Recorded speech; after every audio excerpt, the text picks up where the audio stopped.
Andy, I wanted to ask you a question. Bit of stuff swirling around this afternoon linking Aston Villa with Nico Raskin. How much credence are you putting in that? It wouldn't surprise me if there's interest. I mean, I really think, especially the way he slotted in to the international team of Belgium, the way he performed in Old Firm games, the way he performed in Europe.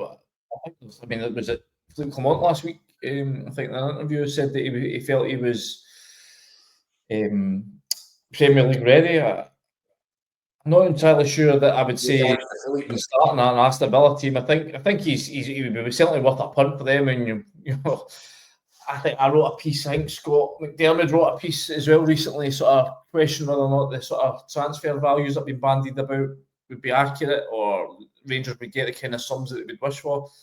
I think Raskin has been a terrific player. I think he's get better and better this season, but I still think there are times when he doesn't grip a game in the way that Rangers would hope for. I mean, as much as he was great in Old Firm games, as much as he was terrific against Fenerbahce in Europe, I was at Dens Park, I was at St Mirren when he got overrun at times by those sides in the middle of the pitch. So I think there's aspects to his game that definitely needs to improve on, but there's potential there, and that's what Rangers are buying these days. They can't buy the finished article. They're having to buy guys that get things that can be worked on, that can be polished up, and hope that they do that and turn a profit. Whether or not that gets them sums worth of £20 million, I'm still not convinced. But I think Rangers, especially under this new regime, they can't sit on assets like they have in previous years, your Morelos, your Kents, and see that money then flitter out the window when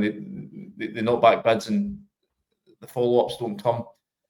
A decent enough bid, if anything north of 15, 16 million quid comes in for Nico Raskin, they should be taking it, given they spent £2.5 million, I think it was, to get him here from Standard Liège a couple of years ago. Taking that and backing themselves to go and find somebody equally as good for a fraction of the price. That's what Celtic do. That's how Celtic have managed to, build up this huge sort of war chest that they've got, allied with the Champions League money. But this is what Celtic do. Rangers need to basically get themselves into a position where they're doing the same. You can see in the comments there, Carter says you get about 4 million max. However, Rangers fans, Dennis says minimum 20 million. Engels is worth 11 million and not in the Belgian squad. Raskin's a regular. Going by those facts, he's worth a hell of a lot more than Engels. Mark also says even a Celtic fan should admit Raskin is worth 20 million plus. I don't know about you, Keith. I kind of agree with Andy. I think 20 million's a wee bit high. Yeah. Do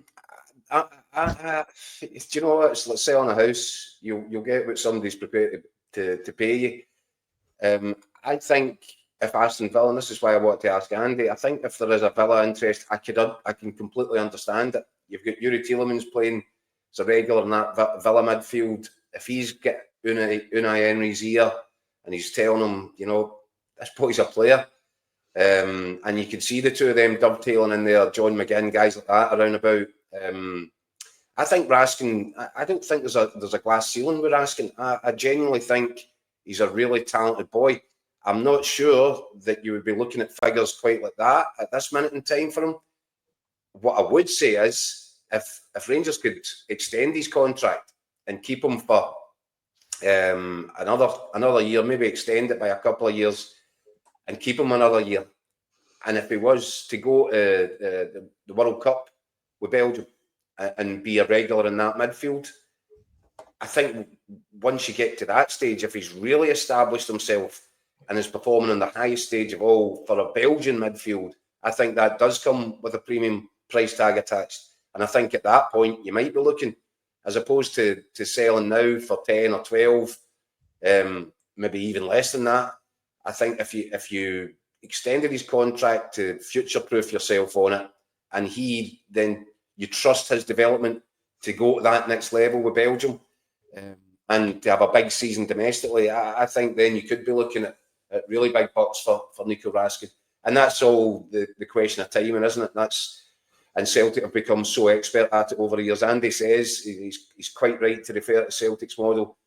But it's not just that Celtic take any offer at any point. They do the calculations on it and they work out, we'll get maximum value for this guy at that time. And I wonder if, rather than Rangers just being in a position where, because their model hasn't been working for so long, that they just take what they can get when they can get it. I always thought with Nathan Patterson, for example, Rangers made a mistake there.